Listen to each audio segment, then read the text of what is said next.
Norm, how is he today, and how bad is that? Well, he's doubtful for tomorrow, but there's a possibility he could go tomorrow if it loosens up a little bit. But he right now, I would say he's doubtful. You basically most of the minutes went to OG last.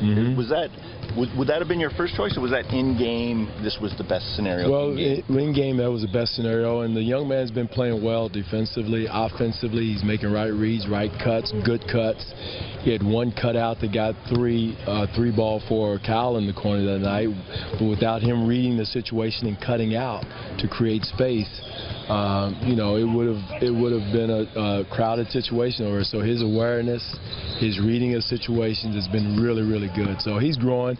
Is he making mistakes? Yes. He missed a couple of switches, but again, they're all hard, and that's what this year is about, is those young guys growing up and developing an NBA game, and that's what he's doing right before our eyes. So that was, you know, he was playing well last night, I thought. You've got a number of options to fill Norm's minutes if you want.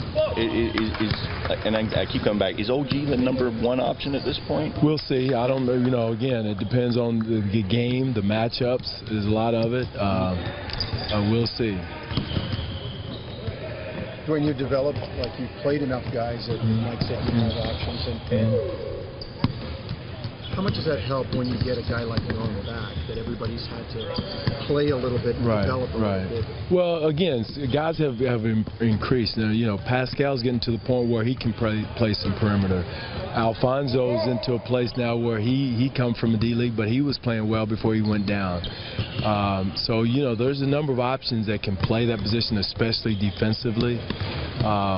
You know, so guys are growing right for us. DeLon Wright can go and move and play a 2, which is what we've been doing. Last night, Fred took that position. So there's a lot of different options with that. Again, it depends on what we need. And last night, we felt like having Freddie in with Kyle and DeMar as another ball handler and defender was a pretty good matchup for us. What has the process been like working CJ into things?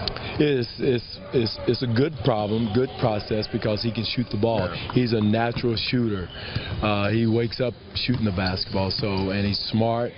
You know, and again, he picks up stuff quickly. He's been around different systems. He has no issues as far as we're concerned. That teams have scouted. They're not leaving him, which also creates another advantage for us in the roles and spacing. So he's smart enough to do that too. So he gives us a tremendous amount on the offensive end. Are you optimizing, or at this early stage in the season, are you optimizing what he can do for you, or is there still another level? There's another level. We can run some more sets for him late. That's some things we can do. I can do a better job of setting up things for him late in the game, going away from Kyle and DeMar a little bit. And I thought we got to that a little bit too quickly. Kyle and DeMar pick and roll late in the game. If there's a question from last night, so there's some things he can do to help us. Coming off pin downs. Not necessarily ISO on him, but off pin downs and where we can get him shots. Dwane, a lot of armchair quarterbacks after a loss. Yeah. How do you look at the early part of the season where a tight loss to San Antonio, tight loss to Golden State, you know, the loss to Boston, another close one, but again, Boston, Washington without their best players. I mean, how do you kind of sense where your team's at, how they closed out games, good and bad? Well, again, we're not doing a good job of closing out against some of the best teams in the league, as you mentioned, Eric, and that's what we got to get better at. And again, the sense of the rhythm of whether we're playing the moving the basketball game or making sure the right person gets the ball, that we kind of caught in the balance of that. And we got to be more decisive in what we're doing and be more organized in what we're doing, and not necessarily go to Kyle and DeMar, and if we do, make sure they get it on the weak side. And so we got to be more decisive in that. Some of it is we have different personnel in different positions. We got to get organized with that, where in the last few years we've had the same group running the same plays, running the same sets, knowing all the sets that you can call, and they understand what to do. So some of it is a newness, and that's where we as a coaching staff have to do a better job of teaching and making sure guys who are playing different positions, whether it's OG at the 3, OG at the 4, OG at the 2, guarding some 2s. So that's on us to make sure we organize and do a better job of closing out game. The positive is we're competing. The guys are laying it on the line and competing against the top teams in the league. You just mentioned the top 4 teams in the NBA. So we take from that. You never take solace from losing. But right now we're still in a growing situation, developing, continue to develop our offensive and defensive mentality and identity. I mean, so you know, again, we're never happy with losing. Based on that, do you get the sense then that same situation come February, March might be a different scenario? We got to. That's the whole mantra right now, is make sure we're getting better. And I see it in areas where we're getting better, and then we step back in another area. So one, rebounding last night kicked our behind more than anything else. I thought our half-court defense was solid, and then our transition defense was solid.